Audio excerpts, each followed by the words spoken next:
बड़ा दुर्भाग्यपूर्ण है। ये विडंबना ही कहेंगे कि जो मंत्री जी ने इस तरह की व्यवस्था बनवा ली है अपने आवास के इधर उधर, और हमारा तो सिर्फ था कि जो समस्या को लेके हम लोग पिछले 2.5-3 महीने से पूरा समाज, आदिवासी समाज जो इसमें आंदोलनरत है, तो उस समस्या का समाधान के बारे में ही हम उनसे बातचीत करने के लिए हम लोग आज पहुंचे हैं, क्योंकि लगातार जो आंदोलन था जिसको सारी दुनिया ने देखा, देश ने भी देखा, दुनिया ने भी देखा, और क्योंकि सरहुल से पहले ही हम समाधान चाह रहे थे, वो तो नहीं हुआ, मगर अभी भी हम आशा रखते हैं कि सरकार जो है हमारी बातों को, और क्योंकि मंत्री जी आदिवासी कल्याण का भी उनका प्रभार है, तो उनसे हम लोग उम्मीद कर रहे हैं कि वो अभी भी अगर सकारात्मक पहल करे तो इस समस्या का समाधान निकल सकता है। तो बस उनसे एक जो होता है ना सकारात्मक दबाव बनाने के लिए, वो हमसे क्यों कर रहे हैं, हमारे सवालों से वो क्यों भागना चाह रहे हैं। हम तो सिर्फ सवाल और फिर उसका जवाब, सवाल करेंगे और उनसे बातें रखेंगे और उसका हमको जवाब चाहिए कि वो इसमें आगे, क्योंकि वो आए थे और उन्होंने कहा था कि इसको हम देखेंगे और ये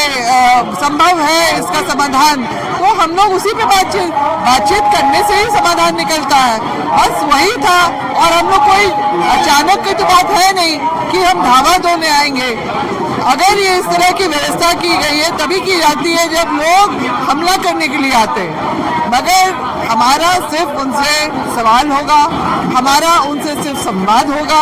और हम उनसे जो है चाहते हैं कि वो हमारी बातों का जवाब जो दे और पहल भी करें, हमारी तरफ, समाज की तरफ से वो पहल करें, तो इसके लिए समाज उनका हमेशा धन्यवादी रहेगा। और बस यही एक कार्यक्रम है हमारा, क्योंकि सरहुल तो अब निकल गया, मगर आगे का जो है उस चीज को रोका जाए,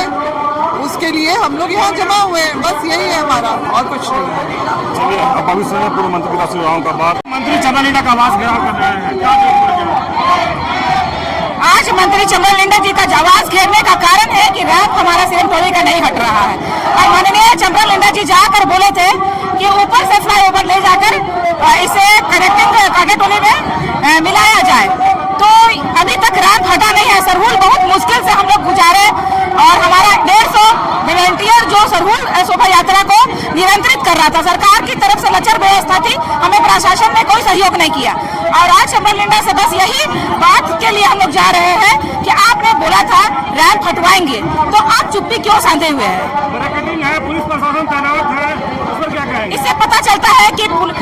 सरकार दमनकारी नीति अपना रही है, और कहीं न कहीं आदिवासी जो हमारा आंदोलन है सन्नास्थल को बचाने के लिए, संरक्षित करने के लिए, उसे दमनकारी नीति से इस आंदोलन को दबाने की कोशिश किया जा रहा है। आप लोग से डर गए हैं मंत्री? बिल्कुल लगता है सरकार डर गई है, हमारे आंदोलन से चंद्र लिंडा भी डर गए हैं, तभी तो आज बहुत सारे आदिवासी हॉस्टल से लड़कों को लेकर अपने घर में खसी भात बनाया जा रहा है, दारू सारू पिलाया जा रहा है वहाँ, और आज के दिन उन्हें हम लोग से वार्तालाप करना चाहिए था, क्यों उनको बुला के रख के हम लोग में विलंब करवाने की कोशिश किया जा रहा है।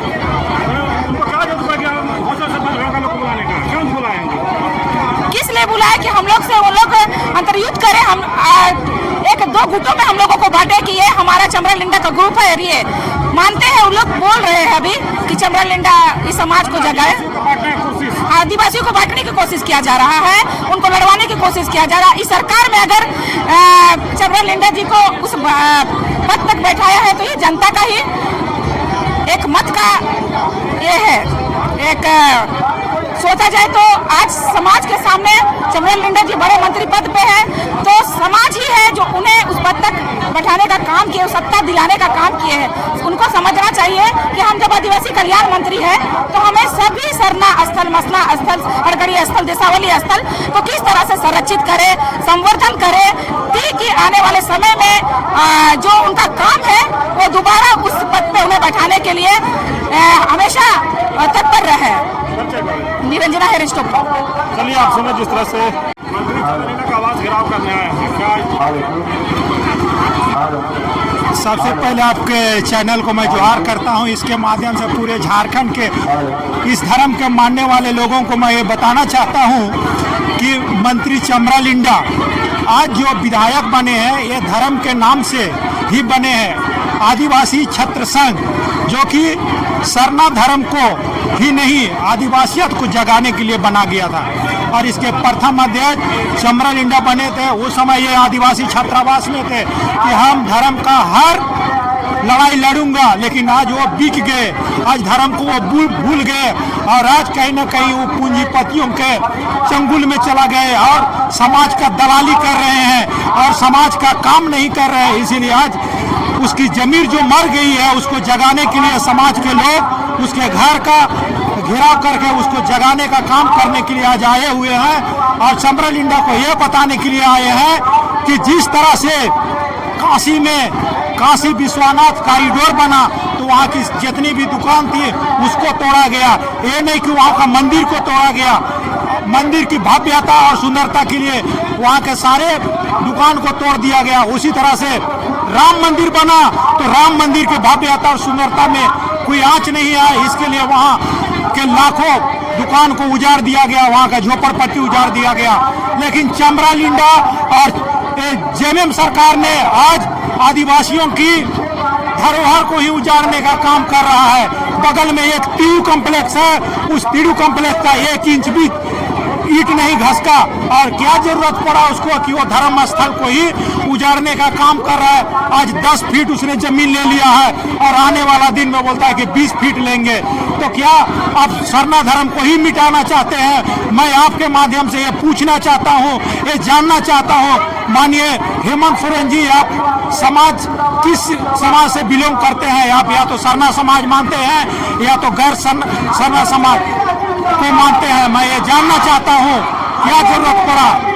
जय हिंद, जय झारखंड, जय सरना। मैं रंजीत उरांव।